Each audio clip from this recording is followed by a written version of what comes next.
G'day everyone, I'm David Reedy. Welcome to Piano Finally, a podcast by an old bloke who's getting around to learning the piano. Finally.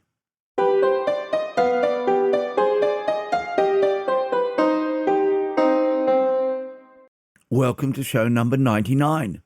In this week's show, I'll review an amazing production at the Sydney Theatre Company, take a musical trip back to the 1960s, courtesy of the Blue Mountains Music Society, and try to work out why I spend so much time on music.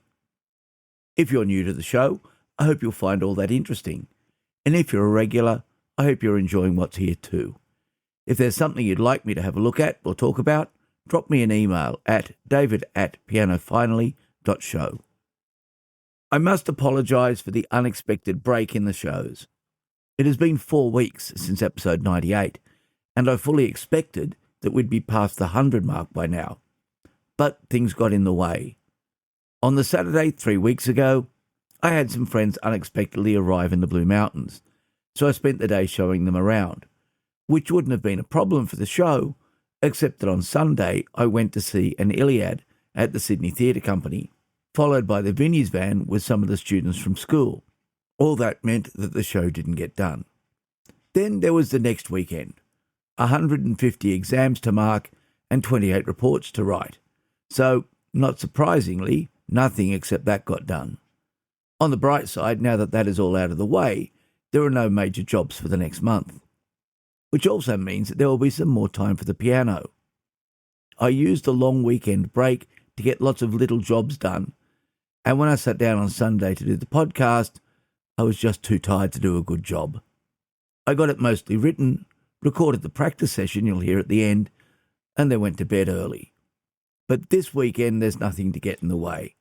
Although if you're a knitter, I hope you enjoyed the annual Worldwide Knit in Public Day.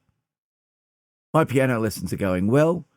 Given the difficulty of getting anything much done over the last few weeks, we've gone back to some of the older pieces to get them up to a performance level. So I've been working on the Purcell trumpet tune again, and quite enjoying something a little less challenging. Coincidentally, Paul Fay, an organist I've mentioned on the show before, has just put out a YouTube video of himself playing the piece. I'll include a link to that in the show notes. The singing lessons are definitely helping. During choir practice last week, we went back to one of the pieces from much earlier in the year. At that time, I couldn't sing about a quarter of the piece because it was too high, a lot around middle C and above. This time, though, although the E's still sounded a little rough, the C's and the D's were fine.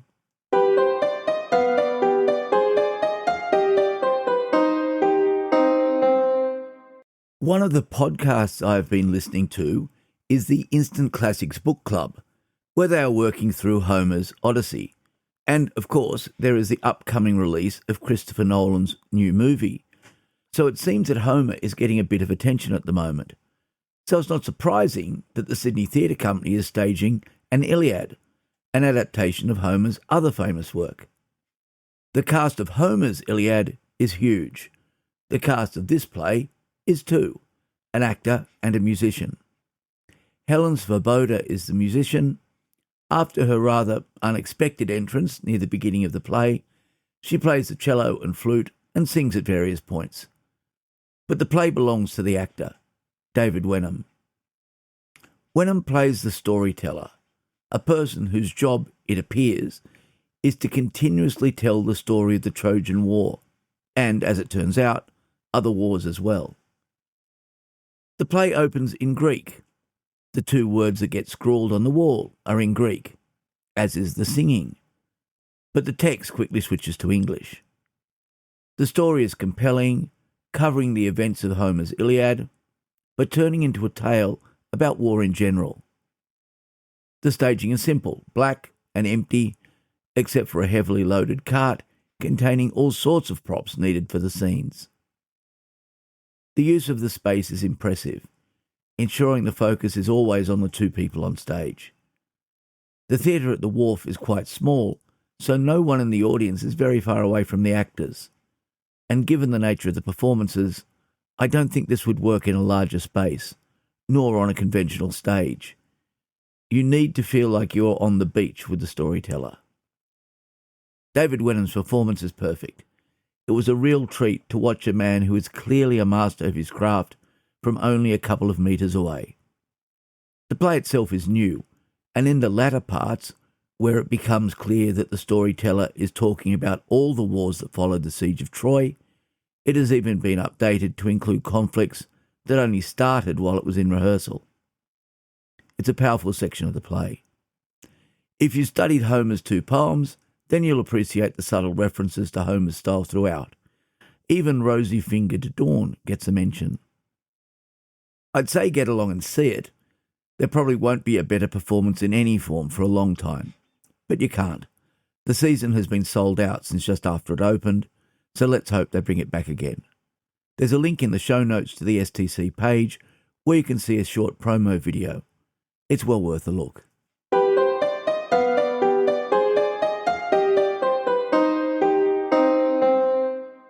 Why music? There's lots to do, and only so much time in which to do it. So I'm starting to wonder if I can fit everything in. This has come to a head over the past few weeks when the usual mid-year rush of work-related tasks has needed to be done. And of course, there are all the other things that need doing, ones that we choose and ones that we don't. Generally, I like having things sort of ordered.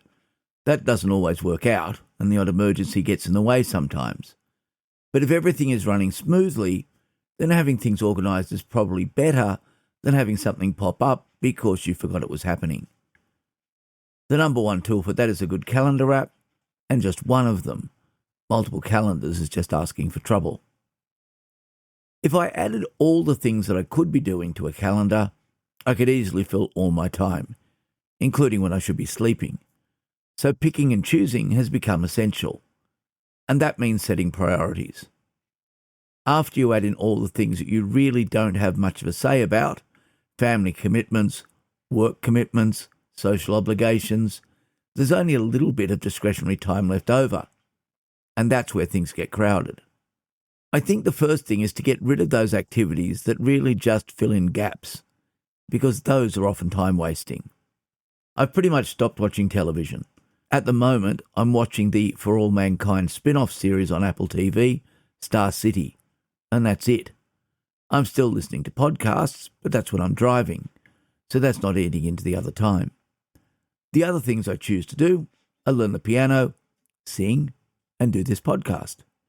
So I was wondering why I give so much time to music at the moment.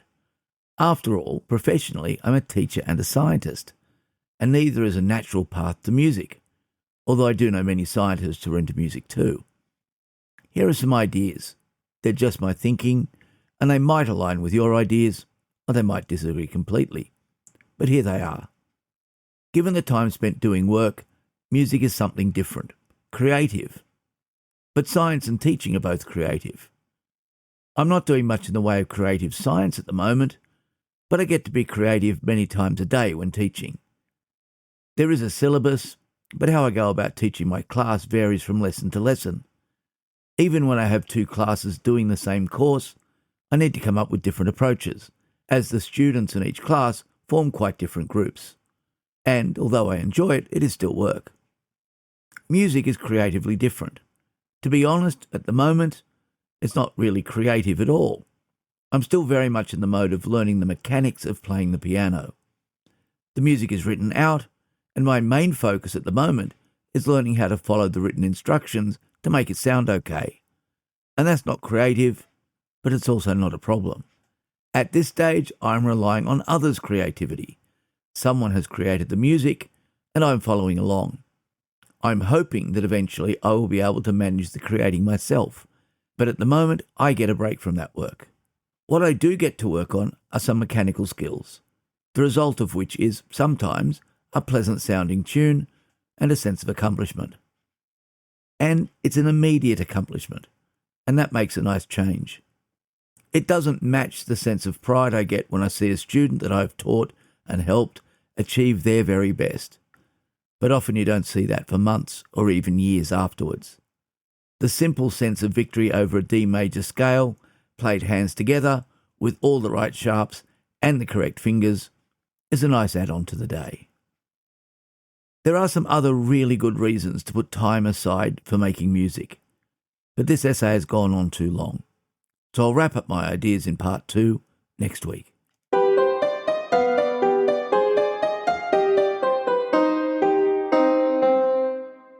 I've mentioned the Blue Mountains Musical Society before.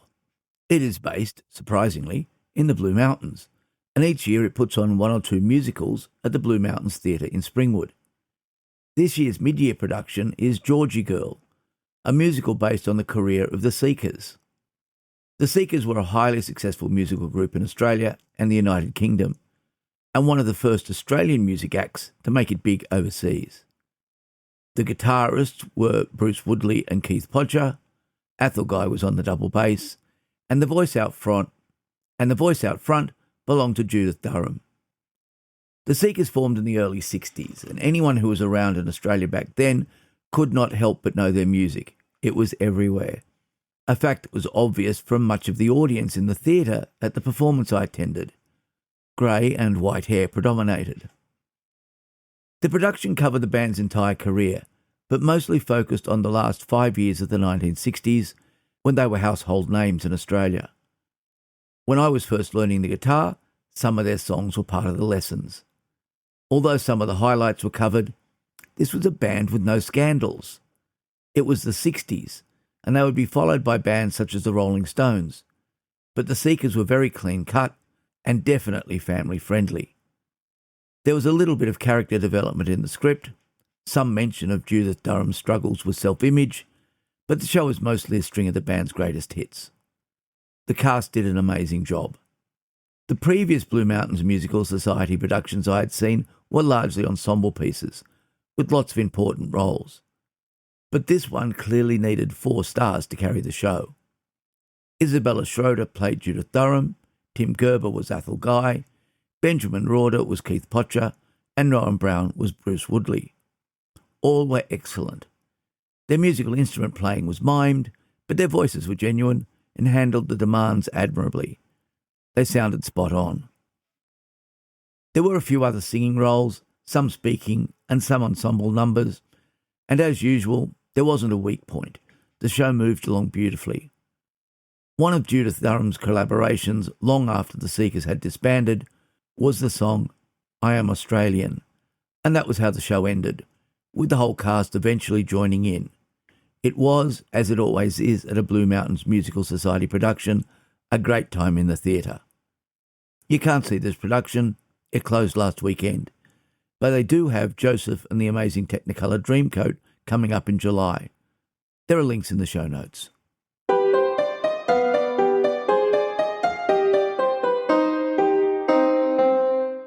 There was a public holiday last weekend, so I didn't have a voice lesson, but piano was still on, so I did get some music in.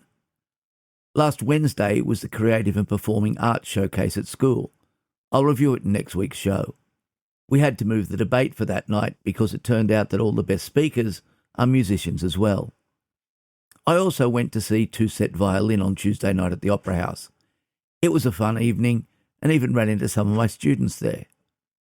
The Year 10 debating team has made it through to the finals after being undefeated in the heats, so debating is still going on. If you'd like to contact me, email is the best way. You'll find me at david@pianofinally.show and the website at www.pianofinally.show. In both cases, Piano Finally is all one word. The show is also available on Spotify and as an audio-only stream on YouTube.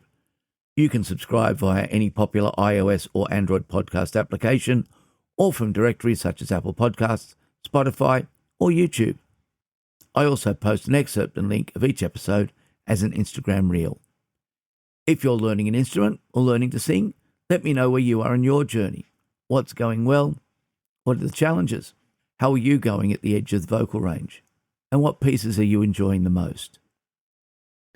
This podcast is produced on the lands of the Darug and Gundungurra peoples, land that always was and always will be traditional Aboriginal land. I pay my respects to their elders past and present, and extend that respect to all Aboriginal and Torres Strait Islander people listening to the podcast. So, until next week, I hope your piano stays in tune and you enjoy your time at the keys.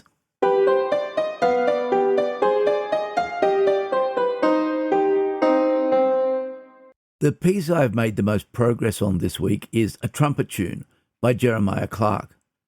The piece is based on a well-known tune by Purcell, and it's not too difficult for either hand, but I'm still working on getting them to work together smoothly.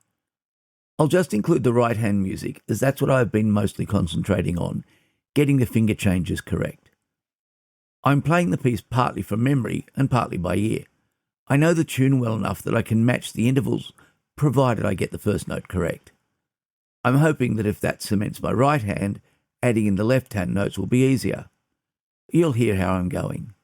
The music was recorded using the Kawai NV10 with the Contact Claire piano emulating a Fazioli grand piano in concert mode. The software is Cubase 15, running on an M4 Pro Mac Mini.